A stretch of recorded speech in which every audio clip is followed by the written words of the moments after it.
Hi friends, welcome to our Satya online classes. So రాజ్యాంగ పరిషత్ అనేటువంటి ఈ టాపిక్ను మనం తెలుసుకుందాం. సో దీన్ని మనం ఇంగ్లీష్లో కాన్స్టిట్యూయెంట్ అసెంబ్లీ అని చెప్పేసి అంటాము. కాన్స్టిట్యూయెంట్ అసెంబ్లీ అంటాం. సో దీన్ని మనం రాజ్యాంగ సభ అని కూడా అంటాము. సో ప్రపంచంలో రాజ్యాంగాలు 2 టైప్స్ మనందరికీ తెలుసు: లిఖిత రాజ్యాంగాలు, అలిఖిత రాజ్యాంగాలు. సో బ్రిటిష్ రాజ్యాంగం అనేది ప్రపంచంలోనే మొదటి రాజ్యాంగం మరియు అలిఖిత రాజ్యాంగము. ప్రపంచంలో మొదటిసారిగా వ్రాతపూర్వకంగా ఒక గ్రంథస్థంగా ఆర్టికల్స్ను పేర్కొన్నటువంటి రాజ్యాంగం యుఎస్ఏ రాజ్యాంగం.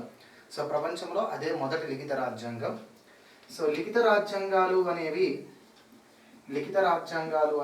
2 రకాలుగా రూపొందించబడతాయి.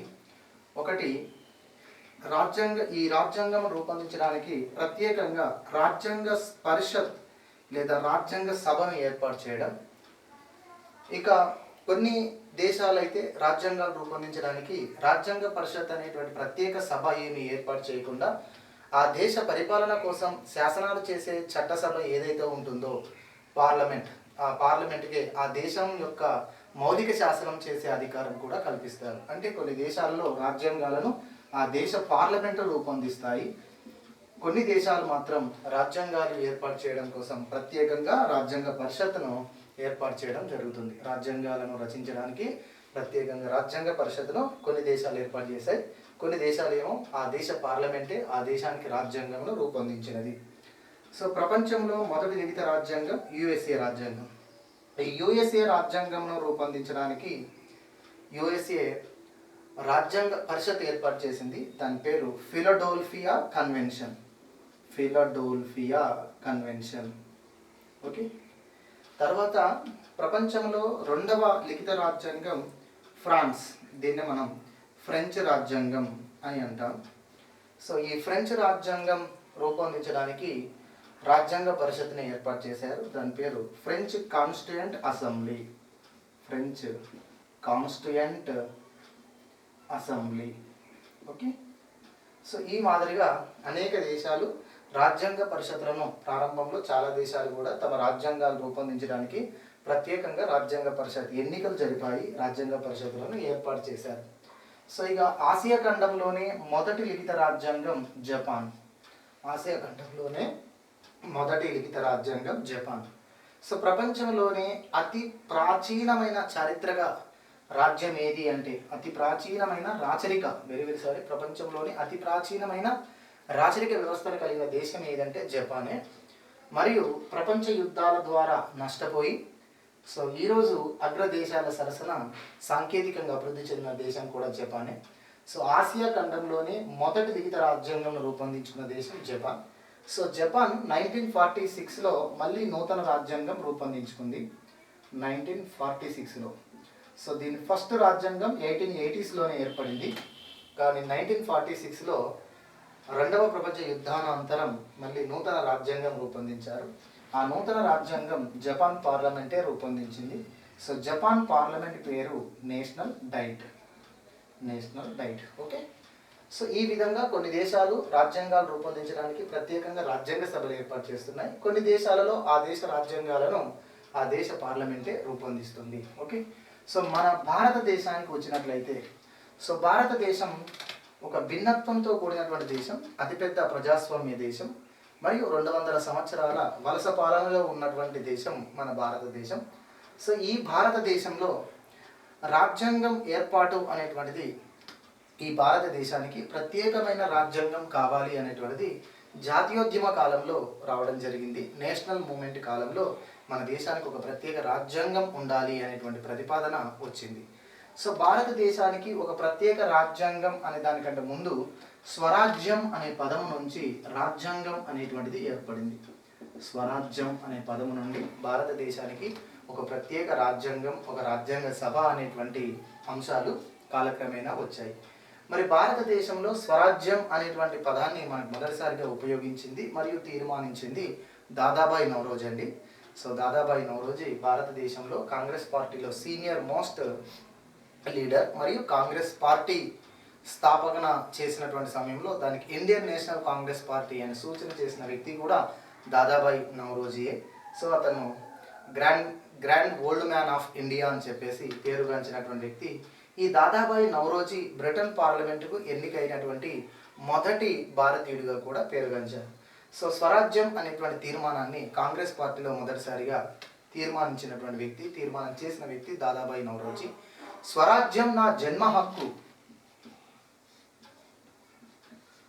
స్వరాజ్యం నా జన్మ హక్కుగా పేర్కొన్నటువంటి వ్యక్తి Balgangadhar Tilak.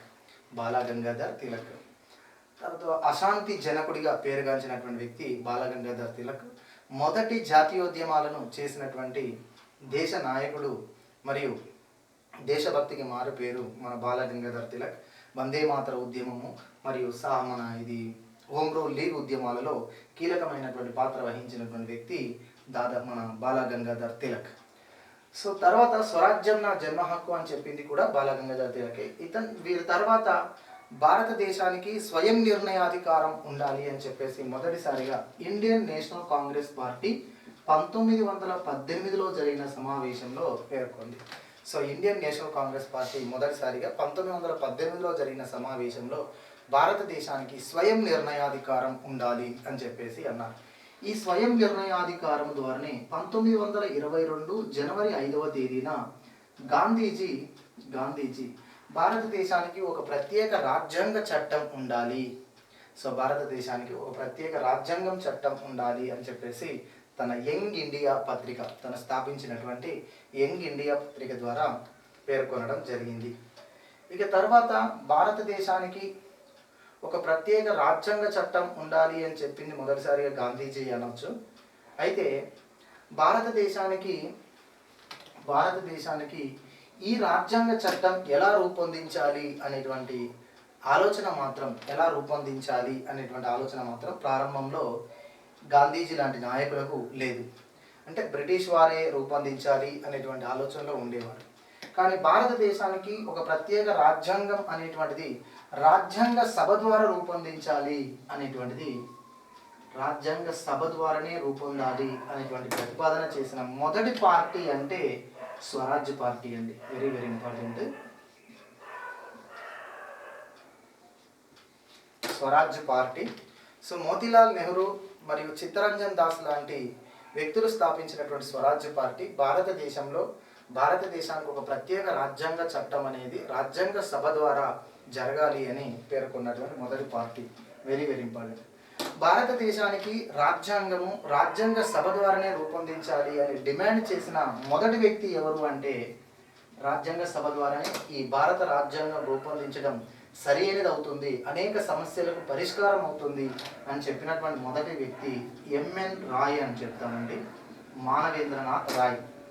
So CPI party వ్యవస్థాపకులలో ఒకరైనటువంటి కమ్యూనిస్ట్ అయినటువంటి మానవేంద్రనాథ్ రాయ్ 1934లో భారతదేశానికి 1935 చట్టమును రూపొందించేటువంటి క్రమంలో సో బ్రిటిష్ ప్రభుత్వానికి ఈ రకమైన ప్రతిపాదన చేశారు. భారతదేశానికి రాజ్యాంగ చట్టాలు అనేటువంటివి కమిషన్లు చర్చల ద్వారా కాదు, రాజ్యాంగ సభ ద్వారా జరగడం సమంజసమైనది అని చెప్పినటువంటి వ్యక్తి ఎంఎన్ రాయ్. ఇది చాలా ఎగ్జామ్లో మనకు అడిగారండి. సో భారతదేశంలో రాజ్యాంగ సభ ప్రతిపాదన చేసిన మొదటి వ్యక్తి ఎవరు అంటే ఎంఎన్ రాయ్. సో మొదటి పార్టీ ఏది అంటే మాత్రం స్వరాజ్య పార్టీ. కాంగ్రెస్ పార్టీ కానీ ముస్లిం లీగ్ పార్టీలు కానీ రాజ్యాంగ సభ యొక్క డిమాండ్ను మొదటిసారిగా గుర్తించలేదు, స్వరాజ్య పార్టీయే గుర్తించింది. తర్వాత కాంగ్రెస్ పార్టీ 1937 సంవత్సరంలో జరిగినటువంటి ఫైజాపూర్ ఐఎన్సి సమావేశంలో దీనికి జవహర్లాల్ నెహ్రూ నేతృత్వం వహించారు. సో ఐఎన్సి సమావేశాలు ప్రతి సంవత్సరం డిసెంబర్లో దేశంలో ఏదో ఒక నగరంలో జరగడం అనేటువంటిది ఆనవాయితీ. అయితే మొదటిసారిగా ఒక గ్రామంలో జరిగింది. ఆ గ్రామం ఫైజాపూర్. 1937లో ఫైజాపూర్లో జరిగినటువంటి ఈ ఐఎన్సి సమావేశానికి అధ్యక్షత వహించింది పండిట్ జవహర్లాల్ నెహ్రూ.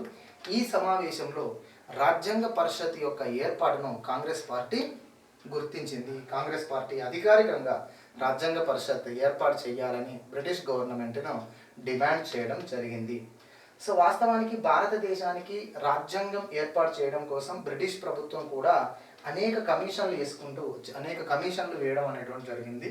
సో అందులో ప్రధానమైనటువంటి కమిషన్ భారతదేశానికి రాజ్యాంగ సంస్కరణలు, పాలనా సంస్కరణలు ప్రవేశపెట్టడం కోసం బ్రిటిష్ ప్రభుత్వం వేసినటువంటి కమిషన్లలో సంపూర్ణ రాజ్యాంగంను రూపొందించడానికి వేసినటువంటి కమిషనే సైమన్ కమిషన్ అండి.